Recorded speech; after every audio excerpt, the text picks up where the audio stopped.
आपके addition of vector में resultant find out method में अपन नंबर 3 पे चलते हैं, that is known as by graphical method, ग्राफ्य विधि द्वारा।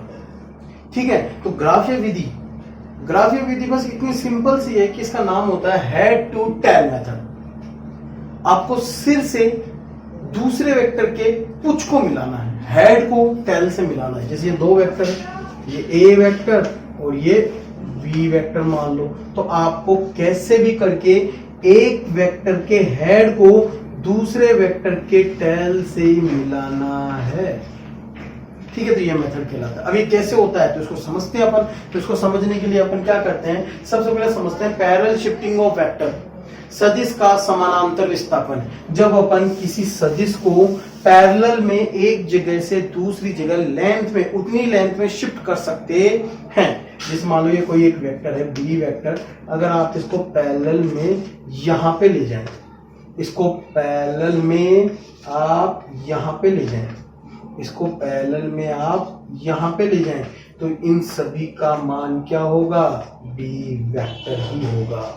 ठीक है, तो आप यदि किसी वेक्टर को पैरेलल में शिफ्ट करते हैं तो उस वेक्टर के मैग्नीट्यूड और वैल्यू में कोई डिफरेंस नहीं आता। ठीक है, अब आपको नंबर 2 पता होना चाहिए कि अपन किन्हीं दो वेक्टर के बीच में एंगल कैसे फाइंड आउट करते हैं। तो नंबर 2 है एंगल बिटवीन टू वेक्टर्स। तो यदि किसी दो वेक्टर के बीच में आपको एंगल पता करना है तो आपको 100% दोनों वेक्टर के हेड से हेड मिलाना पड़ेगा या फिर टेल से टेल मिलाना पड़ेगा। यानी दोनों वेक्टर की टेल एक जगह होनी चाहिए, ठीक है, या फिर दोनों वेक्टर के हेड एक जगह होने चाहिए। तो जो एंगल आपको दिया हुआ होगा वो उनके बीच का एंगल कहलाता है। ठीक है, जैसे एग्जांपल के लिए यहाँ पे दोनों वेक्टर के टेल एक जगह है तो इनके बीच का एंगल कितना हो गया, 30 डिग्री। ठीक है, यहाँ पे दोनों के हेड जुड़े हुए हैं एक जगह एक ही पॉइंट पे, तो ये आपके कितना हो गया, 60 डिग्री। अब जैसे आपको एग्जांपल के लिए दे दिया जाए कि सर बताइए इनके बीच का एंगल कितना है। ठीक है, तो ये क्वेश्चन है, तो आप क्या बोलेंगे, सर दोनों में 120। गलत। मैंने क्या कहा, आपने देखा कि पहले वेक्टर का हेड दूसरे वेक्टर के टेल से जुड़ा हुआ है, हेड टू टेल नहीं, टेल टू हेड। तो इसको अपन आगे लेके जाएंगे, पैरेलल शिफ्ट करेंगे, तो यहाँ पे दोनों की टेल कट करिए तो ये एंगल कहलाएगा क्या, 60 डिग्री। है दोनों बीच में एंगल कितना है, 60 डिग्री। तो जब आपको एंगल फाइंड आउट करना आ गया तो अब अपन आसानी से ग्राफिकल मेथड कर सकते हैं। ठीक है, ग्राफिकल मेथड से अपन इसको ऐड कर सकते हैं, जिसमें आपके कुछ लॉज आते हैं, triangle of polygon law, parallelogram, superposition theorem. तो अपन इनके सभी के बारे में पढ़ेंगे। मोस्टली सारे के सारे आपके हेड टू टेल मेथड ही है। कैसे तो समझते हैं। इसके अंदर स्टेप नंबर 1 होती है, सबसे पहले आपको क्या करना है, जो आपको कोई भी दो वेक्टर दे रखे हैं, दो से ज्यादा भी हो सकते हैं, ठीक है, अपन दो ही ले लेते हैं। दो वेक्टर दे रखे हैं, ए वेक्टर और बी वेक्टर, तो आपको सबसे पहले पैरेलल शिफ्टिंग मेथड से एक वेक्टर के हेड पर दूसरे वेक्टर की टेल लेके आनी है। कैसे, जैसे अपन इसको देखें तो ये आपके ए वेक्टर है, तो अपन चाहें तो इसको पैरेलल शिफ्ट करके बी को ए से लेके आ सकते हैं, या फिर अपन चाहें तो अपन ये बी वेक्टर है, इसके ऊपर ए को पैरेलल शिफ्ट करके अपन ऐसे ला सकते हैं। ठीक है, तो आपको बस पैरेलल शिफ्ट करके उनको हेड टू टेल मिलाना है।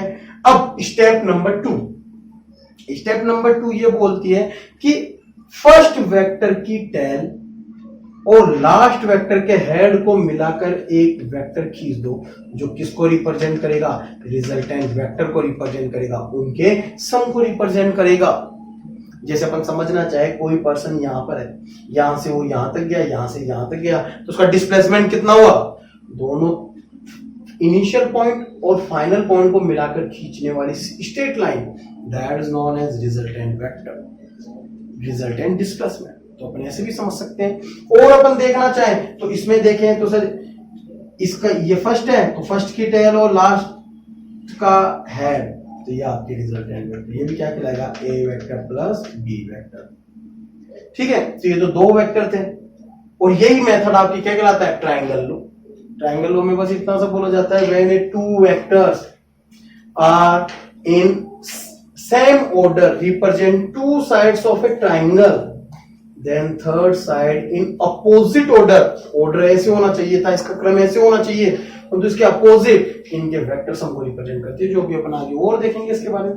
अब अपन देखें पॉलीगन लॉ, तो पॉलीगन लॉ भी यही बोलता है, ठीक है। समझते हैं, जैसे आपको बहुत सारे वेक्टर दे रखे हैं, जैसे मान लो ये ऐसे वेक्टर दे रखे हैं, ठीक है, तो अब आपको बोलेंगे रिजल्टेंट निकालो, तो पॉलीगन लॉ क्या बोलता है, एक पॉलीगन बनाए तो आप इनको कैसे अरेंज करोगे, वही हेड टू टेल मेथड, यानी फर्स्ट के हेड के ऊपर दूसरे का टेल लाओगे, दूसरे के हेड के ऊपर थर्ड का टेल लाओगे, ठीक है, और फिर इसके बाद में थर्ड के हेड के ऊपर फोर्थ का टेल लाएंगे, ऐसे, यानी अपन ऐसे लास्ट तक इसको लेके जाएंगे, तो बस वही लास्ट में इसको मिलाकर जो अपन खींचेंगे वो क्या कहलाएगा, रिजल्टेंट वेक्टर। तो resultant vector is equal to A vector plus B vector plus C vector plus D vector, ये आपके क्या कहलाता है, पॉलीगन, ठीक है। तो इनके बारे में अपन और जानते हैं, तो ये आपके हेड टू टेल मेथड ही कहलाते हैं, सारे के सारे मेथड, ठीक है। तो अब अपन और देखते हैं आपके, अब अपने ग्राफिकल मेथड में अपन देखते हैं triangle law of vector addition. Triangle law of vector addition is also a head to tail method example, यानी कि सिर से कुछ विधि का ही ये एक एग्जांपल है। कैसे, तो अपन देखते हैं, जैसे आपको कहा जाए कि ट्रायंगल लॉ से वेक्टर एडिशन कीजिए, तो सर ट्रायंगल लॉ यानी एक ट्रायंगल बनेगा, तो आप इसमें कहा जाता है व्हेन टू वेक्टर्स, दो सदिश, represent two sides of a triangle in same order, किसी त्रिभुज की दो भुजाओं को एक निश्चित क्रम में प्रदर्शित करें, then third side of triangle in opposite order represent vector sum. तो त्रिभुज की तीसरी भुजा, त्रिभुज की तीसरी भुजा विपरीत क्रम में उनके किसको प्रदर्शित करती है, सदिश योग को प्रदर्शित करती है। विपरीत क्रम का मतलब इधर, और यही आपके हेड टू टेल मेथड था, ठीक है। अगर यही बात अब यहां पे बोली जाए, तो इसके अंदर अब आता है कि when three vectors represent three sides of triangle in same order, तो इन सभी का वेक्टर सम कितना होगा, 0, यानी जब तीन सदिश किसी त्रिभुज की तीनों भुजाओं को एक निश्चित क्रम में प्रदर्शित करें, तो उन सभी का योग कितना होगा, 0, ठीक है। तो ये अपने डेरिवेशन में काम में आएगा, तो ये अपन ध्यान रखेंगे। अब अपन चलते हैं नेक्स्ट आगे, पैरेललोग्राम। तो आपके नंबर 2 है parallelogram law of vector addition, समानांतर चतुर्भुज का सदिश योग नियम, ठीक है।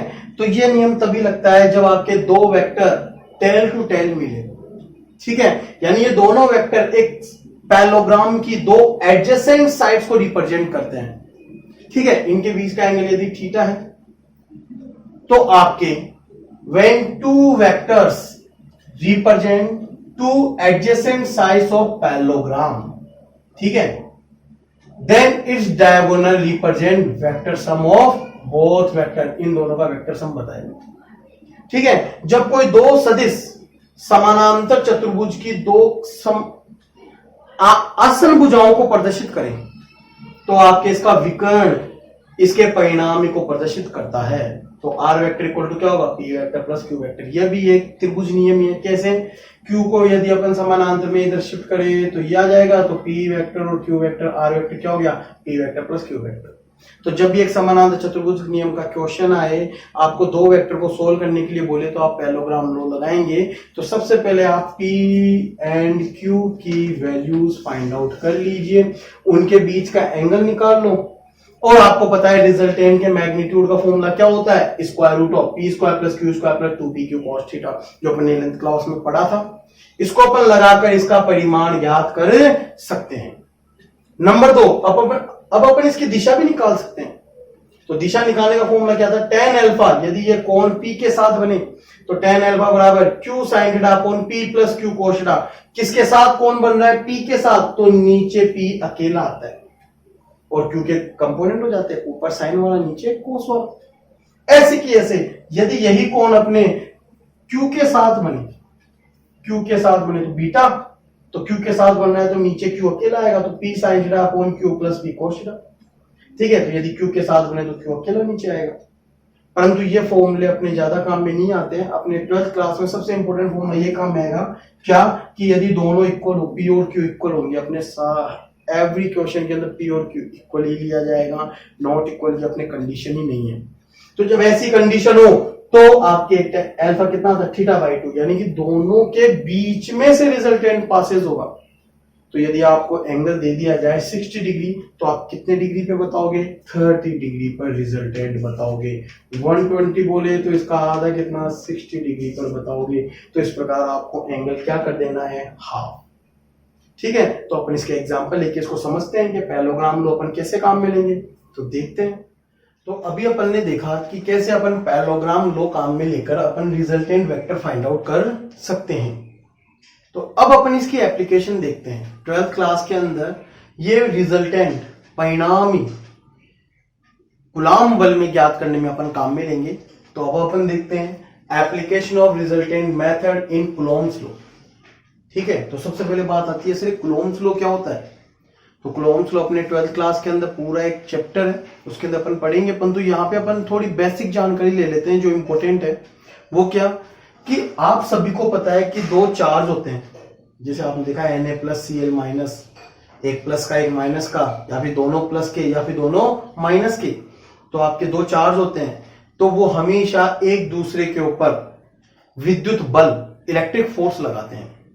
ठीक है, तो ये जो इलेक्ट्रिक फोर्स होता है, ठीक है, विद्युत बल, यही कूलॉम बल कहलाता है। जैसे मान ले अपन दो चार्ज हैं, प्लस का Q1 और प्लस का Q2, जिनके बीच की दूरी कितनी है, R।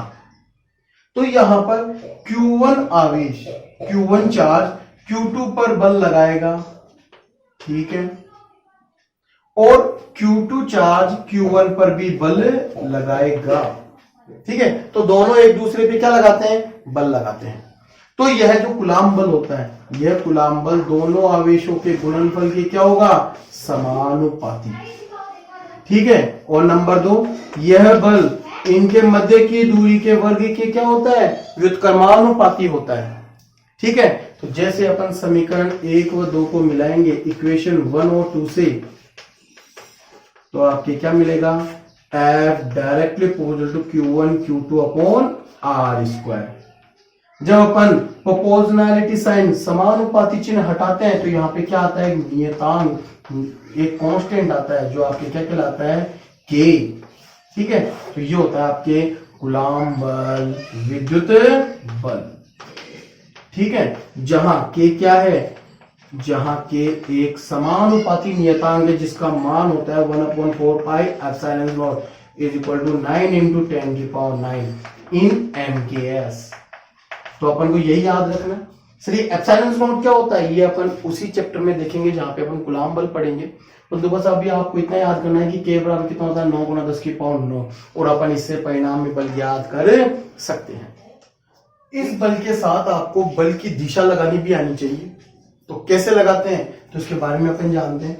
यदि आपको Q1 व Q2 दोनों पॉजिटिव या फिर नेगेटिव दे रखे हैं, यानी दोनों प्लस के हैं या माइनस के हैं, तो इनके बीच में रिपल्शन फोर्स लगता है। और जो रिपल्शन फोर्स होता है वो हमेशा क्या होता है, अवे, एक दूसरे से दूर। जैसे अपन देखते हैं दोनों चार्ज प्लस प्लस के हैं, तो एक दूसरे को दूर भगाएंगे, तो यानी फोर्स की डायरेक्शन किधर लगानी है, अवे, यानी कि दोनों को मिलाने वाली लाइन के अलोंग, एक दूसरे से दूर। जैसे मैं बोलूं Q2 पे लगाओ, तो Q2 पे आप किस तरफ लगाओगे, बाहर की तरफ, और Q1 पे बोला जाए तो आप इधर लगाओगे। तो आपको एक बल की दिशा लगानी आनी चाहिए और एक बल का फॉर्मूला आना चाहिए जो अपने कितना है, K Q1 Q2 upon R square. Sir ये तो बात हो गई जब दोनों आवेश समान सजातीय हो, दोनों या तो प्लस के या दोनों माइनस के। अगर कंडीशन ये हो जाए कि एक प्लस का है और दूसरा आवेश माइनस का, यानी एक चार्ज तो प्लस और दूसरा माइनस, तो इनके बीच में अट्रैक्शन होगा। इनके बीच में क्या होगा, अट्रैक्शन। जैसे वहां पे रिपल्शन, प्रतिकर्षण हो रहा था, तो यहाँ पे अट्रैक्शन होता है। तो अट्रैक्शन फोर्स कैसे लगाते हैं, अट्रैक्शन फोर्स लगाने का तरीका है, दोनों को मिलाने वाली लाइन के अलोंग एक दूसरे की ओर, क्योंकि अट्रैक्शन हमेशा एक दूसरे की ओर होता है, तो यदि इस पे बल लगाओगे तो ये इसकी तरफ इसकी दिशा होगी, और इस पे बल लगाओगे तो ये Q1 की तरफ इसकी दिशा होगी, यानी एक दूसरे की ओर अट्रैक्शन। अब इसके बाद में जब आपने बल का फॉर्मूला देख लिया, आपने बलों की दिशा देख ली कि प्लस प्लस माइनस माइनस में प्रतिकर्षण दूर लगाना है, और जब प्लस माइनस विपरीत प्रकृति के हो तो उनको आकर्षण एक दूसरे की ओर लगाना है। तो इसके बाद में आप क्या कीजिए, वही पैरेललोग्राम लो। ठीक है, आपको पता है दोनों को फोर्सेस को ऐड करना पड़ेगा टोटल फोर्स निकालने के लिए, तो इनके बीच का सबसे पहले एंगल पता कर लीजिए। एंगल पता करने के बाद में दोनों वेक्टर के मैग्नीट्यूड निकाल लो, यदि फोर्स है तो इनके फॉर्मूले से मैग्नीट्यूड निकाल लो, और ये रिजल्टेंट का फॉर्मूला लगाकर अपन क्या कर सकते हैं, परिणामी बल रिजल्टेंट फोर्स की वैल्यू निकाल सकते हैं। यदि आपको डायरेक्शन निकालनी है तो डायरेक्शन में अपन ये फॉर्मूला लगा देंगे, ये मैंने अभी बताया था। परंतु मैंने आपको बताया था कि अपने सिलेबस में केवल यही है question, P equal to Q, यानी दोनों फोर्सेस दोनों वेक्टर क्या होंगे, इक्वल, तो इनका रिजल्टेंट कहां से पास होगा, θ/2 एट मिड, यानी इनके बीच में से वो फोर्स या वेक्टर पासेज होगा, गुजरेगा। ठीक है, तो आपको बस इतना सा ध्यान रखना है। अब इसके बाद में अपन कुछ न्यूमेरिकल्स करते हैं, इसको देखते हैं कैसे अपन ये अप्लाई करेंगे, कैसे लगाएंगे। तो बड़ा ही सिंपल है, सबसे पहले अपन 2 फोर्सेस लेंगे, फिर 3, फिर 4, ऐसे देखते जाएंगे, और ये अपने कूलॉम्स लॉ का चैप्टर का वेक्टर वाला पोर्शन कंप्लीट हो जाएगा। तो आते हैं क्वेश्चन नंबर 1। जैसे आपको एक क्वेश्चन दिया गया है, if like and equal charges are at vertex of equilateral triangle, यानी इक्विलेटरल ट्राइंगल एक समबाहु त्रिभुज है जिसके 3 शीर्ष हैं, तीनों शीर्षों पर 3 चार्ज लाइक और इक्वल सजाती है, एक जैसे प्लस प्लस या फिर माइनस माइनस के और समान परिमाण के उपस्थित हैं। त्रिभुज की भुजा कितनी है, स्मॉल ए। ठीक है, भुजा कितनी है, स्मॉल ए। तो आपको किसी भी एक शीर्ष पर परिणामी बल ज्ञात करना है। तो जब भी ऐसा कोई क्वेश्चन मिले तो सबसे पहले एक डायग्राम बना लेना चाहिए।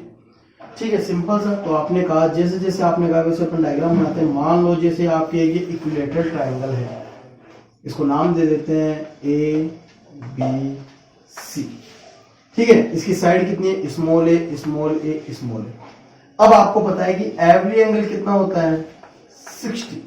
ठीक है, 60 डिग्री होता है इक्विलेटरल एंगल, तो ये आपने पढ़ा लिया। अब आपको कहा गया है कि यहाँ पे कितने चार्ज हैं, 3 चार्ज, वो भी कहां पर इनके वर्टेक्स पे। तो प्लस कैपिटल Q और ये रहा आपके प्लस कैपिटल Q। जैसे आपने चार्ज लगाए, अब अपना काम कंप्लीट। अब अपन लगाएंगे फोर्स, क्योंकि अपन को कूलॉम परिणामी बल निकालना है। तो कूलॉम फोर्स कैसे लगाते हैं, मैंने तुम्हें बताया था। सबसे पहले ये फिक्स कर लो किस शीर्ष पे निकालना है। जैसे आपको कहा गया है ए शीर्ष पर निकालते हैं। सर ए पर क्यों, सॉरी, जैसे आपको कहा गया है सी शीर्ष पर निकालते हैं, तो सर सी पर क्यों, ए पर भी निकाल सकते हैं, बी पर भी निकाल सकते हैं।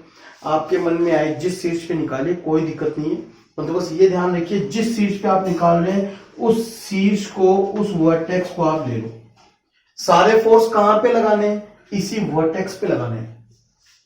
तो सबसे पहले अपन देखते हैं इस आवेश को हाइड करने के बाद में कितने चार्ज, कितने आवेश बचे, 2। तो हमें कितने बल लगेंगे, 2 बल लगेंगे। सबसे पहले ए वाला प्लस प्लस रिपेल करेंगे। तो मैंने बताया था जब प्रतिकर्षित करते हैं तो वो क्या होते हैं आपके अवे, बल कितना लगता है, अवे। तो ये हो गया। वैसे इसका मान कितना होगा, के। आवेश कितना है, चार्ज कितना है, Q1 और ये Q2। तो दोनों ही Q है, तो Q² upon distance square. Distance कितनी है इनके बीच की, स्मॉल ए। तो आप क्या आ गया, A²। बोलो आया नहीं है। इसी प्रकार अपन ये देखें, ये प्लस का, तो ये भी एक दूसरे को रिपेल करेंगे, तो अवे। तो ये फोर्स हो गया आपके F1 मान लो, ये F2 मान लो, कितना हो गया, KQ² अपॉन A²। जब दोनों वेक्टर पता लग गए तो अब अपन इनके बीच का कोण पता करते हैं, एंगल। तो सर एंगल कितना होगा, तो आप देख रहे हो वर्टिकली अपोजिट एंगल, ये एंगल कितना हो गया, 60 डिग्री। तो आपने देखा कि सी वर्टेक्स पे, शीर्ष पे जो टोटल फोर्स होगा F1 vector plus F2 vector, और इनके बीच का एंगल कितना है, थीटा इक्वल टू 60। अब आप देखना चाहो तो एक चीज पता लगेगी कि F1 और F2 दोनों फोर्स वैल्यू में क्या है, इक्वल। जब दोनों फोर्स इक्वल है तो आपको एक चीज पता लगेगी कि परिणामी बल रिजल्टेंट फोर्स कहां से गुजरेगा, इनके बीच में से। तो बीच का मतलब हो गया 30 डिग्री के एंगल पे जाएगा। तो कितना होगा, तो उसका मैग्नीट्यूड निकालने के लिए अपन फॉर्मूला लगाएंगे। तो FC बराबर बताया था पैरेललोग्राम वाला, रिजल्टेंट का क्या था, P स्क्वायर, और सर P और Q तो है ही नहीं, तो F1 P है, F2 Q है, तो आपके क्या बन गया, F1 square plus F2 square plus 2F1 F2 cos 60। अब वैल्यू पुट कर दो। जैसे आप वैल्यू पुट करेंगे तो आपके पास आएगा। ये कैलकुलेशन आराम से करनी चाहिए क्योंकि बहुत सारे बच्चे इसमें गलती करते हैं। तो F1 कितना है, के Q square upon A square का होल स्क्वायर होगा, क्योंकि F1 तो ये है और इसका अपन स्क्वायर करेंगे तो ये आएगा। ऐसे कैसे, के Q square upon A square का क्या आएगा, होल स्क्वायर प्लस 2, दोनों फोर्सेस मल्टीप्लाई होंगे तो अगेन स्क्वायर हो जाएगा क्योंकि दोनों इक्वल है। तो के Q square upon A square का होल स्क्वायर, cos 60 कितना होता है, 1/2, 2 से 2 गया। आप देख रहे हैं सर, ये इसका होल स्क्वायर, ये इसका होल स्क्वायर, ये इसका होल स्क्वायर, यानी तीनों सेम है। सेम है तो आपके 1 2 3 कितना हो गया, स्क्वायर रूट ऑफ 3 के Q square upon A square का होल स्क्वायर। जैसे अपन रूट लेंगे कितना आएगा, स्क्वायर रूट 3 के Q square upon A square Newton, इतना फोर्स लगेगा। अब बताएं इसकी डायरेक्शन। तो सर डायरेक्शन किस डायरेक्शन में लगेगा, तो मैंने बताया था मिड में से पासेज होगा। तो जैसे आपने कहा कि इसके बीच में से पासेज होगा, ठीक है, तो आप बोलोगे at mid of both forces F1 and F2। तो कितने एंगल पे गया, 60/2, कितना हो गया, 30 डिग्री एंगल पे। अब जैसे आप इसका 30 करोगे, ध्यान देना बच्चों, यहां पर कंडीशन ये है कि एक फोर्स इधर है, एक फोर्स इधर लग रहा है, ये एंगल है 60, आपने किया 30, ये आपके रिजल्टेंट फोर्स इधर जा रहा है। तो जैसे आप इस लाइन को पीछे ले जाओगे, इस लाइन को अपन पीछे ले जाएंगे तो ये इसकी क्या हो जाती है, परपेंडिकुलर। ठीक है, तो अपन क्या बोल सकते हैं, ए बी के क्या होगा, परपेंडिकुलर। ठीक है, तो इसको बोल सकते हैं परपेंडिकुलर टू ए बी जो साइड है उसकी क्या होगा, परपेंडिकुलर। ठीक है, तो आप इस प्रकार रिजल्टेंट फोर्स की वैल्यू और डायरेक्शन निकाल सकते हैं और ये आपके क्वेश्चन कंप्लीट। इसी प्रकार अपन दूसरा एग्जांपल लेते हैं। केवल अभी अपन 2 फोर्सेस का क्वेश्चन करेंगे, 3 का करने के पहले अपन एक लो पढ़ेंगे, फिर बाद में 3 के 4 के 5 के जितने के भी हो अपन सारे क्वेश्चन सॉल्व कर पाएंगे। तो 12th क्लास में ऐसे वेक्टर की क्वेश्चन है। और देखते हैं एग्जांपल नंबर 2 आपके। अब जैसे आपको एक क्वेश्चन दिया हुआ है कि आपके वही एक इक्विलेटरल ट्रायंगल समबाहु त्रिभुज है जिसकी तीनों भुजाएं ए, साइड्स ए है। आप जानते हैं एवरी एंगल 60 डिग्री। अब आपको चार्जेस बता रखे हैं कि ए पर तो प्लस क्यू, बी पर प्लस क्यू और सी पर माइनस क्यू, और क्वेश्चन में दिया हुआ है कि ए पर रिजल्टेंट फोर्स निकालना है। तो सर ए वर्टेक्स पे सबसे पहले ए वर्टेक्स को लिया, इस पे कौन सा चार्ज है, प्लस का, तो अपन देखेंगे बी को, इस पे प्लस, तो रिपल्शन फोर्स हो गया, तो इधर आएगा F1 फोर्स कितना होगा, के क्यू स्क्वायर अपॉन साइड का स्क्वायर, तो ए स्क्वायर हो गया। अब अपन देखेंगे सर ये माइनस और ये प्लस, तो एक दूसरे को अट्रैक्ट करेंगे तो किस पे लगाना है फोर्स, केवल ए पर, क्योंकि ए पर ही रिजल्टेंट फोर्स निकाल रहे हैं। तो अट्रैक्शन का मतलब ये हो गया इस तरफ। तो F2 कितना होगा कि, अब सर ये प्लस का ये माइनस का, तो आंसर क्या माइनस में आएगा, नहीं, अपन को केवल मैग्नीट्यूड लेना है। तो आपकी ये भी प्लस का, ये भी प्लस का, तो के क्यू स्क्वायर अपॉन डिस्टेंस ए स्क्वायर।